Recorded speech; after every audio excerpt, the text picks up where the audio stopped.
महर्षयः सप्त पूर्वे चत्वारो मानवस्तथा मद्भावा मानसा जाता येषां लोक इमाः प्रजा।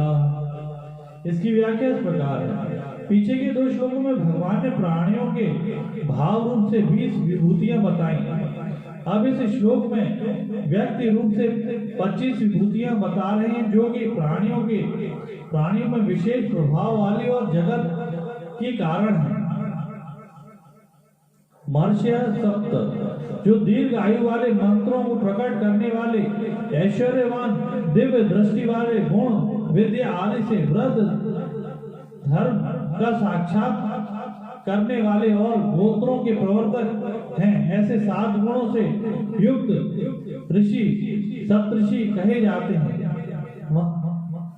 मरीचि, अंगिरा, अत्रि, पुलत्स, पुलह, क्रतु और वशिष्ठ, ये 7 ऋषि उपयुक्त 7 ही गुणों से युक्त हैं। ये 7 ही वेदता हैं, वेदों के आचार्य माने गए हैं। पूर्वोक्त चत्वारः सनक, सनंदन, सनातन और सनत कुमार, ये 4 ही ब्रह्मा जी के तप करने पर सबसे पहले प्रकट हुए। ये 4 भगवत स्वरूप हैं। सबसे पहले प्रकट होने पर भी ये 4 सदा 5 वर्ष की अवस्था वाले बालक रूप में ही रहते हैं। ये तीनों लोगों में भक्ति, ज्ञान और वैराग्य का प्रचार करते हुए घूमते हैं। इनकी वाणी से सदा हरिशरणम का उच्चारण होता रहता है। ये भागवत कथा की बहुत प्रेमी था। इन 4 में से एक वक्ता और 3 श्रोता बनकर भगवत कथा करते और सुनते रहते हैं। मनवस्त था। ब्रह्मा जी के एक दिन कल्प में 14 मनु होते हैं। ब्रह्मा जी के वर्तमान कल्प के स्वयंभू, स्वरोचिष्ट, उत्तम, तामस, रैवत, चक्षुष, व्यवस्वत, सर्वाणी, दक्ष, सावर्णी, ब्रह्म सावर्णी, धर्म सावर्णी, रुद्र सावर्णी, देव सावर्णी और इंद्र सावर्णी नाम वाले 14 मनु हैं। ये सभी ब्रह्मा जी की आज्ञा से सृष्टि के उत्पादक और प्रवर्तक हैं।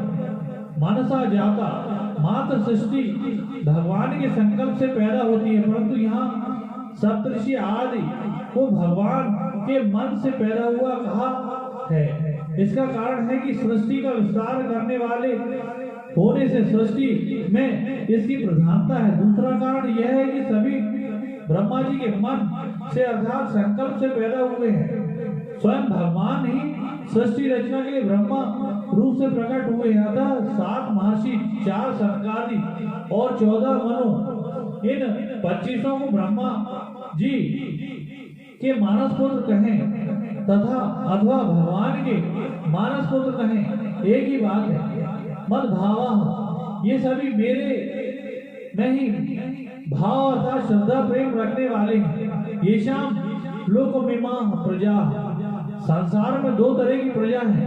स्त्री पुरुष के संयोग से उत्पन्न होने वाली और शब्द से, दीक्षा, मंत्र, उपदेश आदि से उत्पन्न होने वाली। संयोग से उत्पन्न होने वाली प्रजा विद्युज कहलाती और शब्द से उत्पन्न होने वाली प्रजा नादज कहलाती है। विद्युज प्रजा पुत्र परंपरा से और नादज प्रजा शिष्य परंपरा से चलती है। सप्तऋषियों और 14 मनुओं ने तो विवाह किया था, अतः उनसे उत्पन्न होने वाली प्रजा विद्युज है, परंतु संकादिकों ने विवाह किया ही नहीं, अतः उनसे उपदेश प्राप्त करके पारमार्थिक मार्ग में लगने वाली प्रजा नादज है। निवृत्ति परायण होने वाले जितने संत महापुरुष पहले हुए हैं, अभी हैं और आगे होंगे, वे सब उपलक्षण से उनकी नादज प्रजा है। 4 से 6 श्लोक तक प्राणियों के भावों तथा व्यक्तियों के रूप में अपनी विभूतियों का और अपने योग प्रभाव का वर्णन करके भगवान आगे के श्लोक में उनको तत्व से जानने का फल बताते हैं। एताम विभूतिम योगम च मम यो वेत्ति तत्वतः सोवि कंपेन योगिन युज्यते नात्र संशयः। इसकी व्याख्या इस प्रकार है। सर्वनाम अत्यंत समीप का लक्ष्य कराता है। यहाँ यह शब्द चौथे से छठे श्लोक तक कही हुई विभूति और योग का लक्ष्य कराता है। विभूति नाम भगवान के ऐश्वर्य का है और योग नाम भगवान की अलौकिक विलक्षण शक्ति अनंत सामर्थ्य का है। तात्पर्य यह हुआ कि भगवान की शक्ति का नाम योग है और उस योग से प्रकट होने वाली विशेषताओं का नाम विभूति है। चौथे से छठे श्लोक तक कही हुई भाव और व्यक्ति के रूप में जितनी विभूतियां हैं वे तो भगवान के सामर्थ्य से प्रभाव से प्रकट हुई विशेषताएं हैं। यह भगवान का योग है, प्रभाव है। इसी को 9वें अध्याय के 5वें श्लोक में पश्चिम योगमेश्वरम पदों से कहा गया है। ऐसे ही आगे 11वें अध्याय के 8वें श्लोक में अर्जुन को विश्व रूप दिखाते समय भगवान ने पश्चिम योगमेश्वरम पदों से अपना ऐश्वर्य का योग देखने के लिए कहा है। पूर्व श्लोक में भगवान ने बताया कि मेरी विभूति और योग को तत्व से जानने वाला अविचल भक्ति से युक्त हो जाता है। अतः विभूति और योग को तत्व से जानना क्या है, इसका विवेचन आगे के श्लोक में करते हैं। अहम सर्वस्य प्रभावो मतः सर्वं प्रवर्तते इति मत्वा भजन्ते मां बुधा भाव समन्विता। इसकी व्याख्या इस प्रकार है।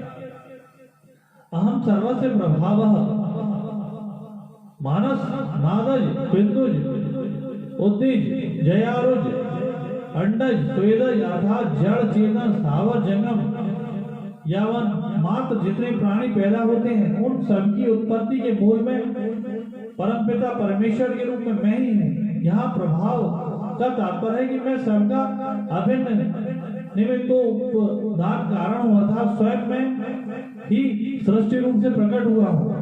मतः सर्वम प्रवर्तते, संसार में उत्पत्ति स्थिति प्रलय पतन संरक्षण आदि जितनी भी चेष्टाएं होती हैं, जितने भी कार्य होते हैं वे सब मेरे से ही होते हैं। मूल में उनकी सत्ता स्फूर्ति आदि जो कुछ मिलता है वह सब मेरे से ही मिलता है। जैसे बिजली की शक्ति से सब कार्य होते हैं ऐसे ही संसार में जितनी क्रियाएं होती हैं उन सब का मूल कारण मैं ही हूँ। अहम सर्वस्य प्रभावो मत्तः सर्वम प्रवर्तते कहने का तात्पर्य है कि साधक की दृष्टि प्राणी मात्र के भाव आचरण क्रिया आदि की तरफ न जाकर उन सब के मूल में स्थित भगवान की तरफ ही जानी चाहिए। कार्य कारण भाव क्रिया वस्तु पदार्थ व्यक्ति आदि के मूल में जो तत्व है उसकी तरफ ही भक्तों की दृष्टि रहनी चाहिए। इति मत्वा भाव समन्विता, भगवान से ही सब संसार की उत्पत्ति होती है और सारे संसार को सत्ता स्फूर्ति भगवान से ही मिलती है। अर्थात स्थूल सूक्ष्म और कारण रूप में सब कुछ भगवान ही है। बुधा भगवान के सिवाय अन्य की सत्ता ही ना मानना, भगवान को ही सबके मूल में मानना और भगवान का ही आश्रय लेकर उनमें ही श्रद्धा प्रेम रखना, यही उनकी बुद्धिमानी है। माम भजन्ते भगवान के नाम का जाप कीर्तन करना, भगवान के रूप का चिंतन ध्यान करना, भगवान की कथा सुनना और भगवत संबंधी ग्रंथों का पठन पाठन करना, ये सब के सब भजन है। अर्थात असली भजन तो वह है जिसमें हृदय भगवान की तरफ ही खिंच जाता है, केवल भगवान ही प्यारे लगते हैं, भगवान की विस्मृति चुभती है, बुरी लगती है। इस प्रकार भगवान में तल्लीन होना ही असली भजन है। अब आगे के श्लोक में उन भक्तों का भजन किस रीति से होता है यह बताते हैं।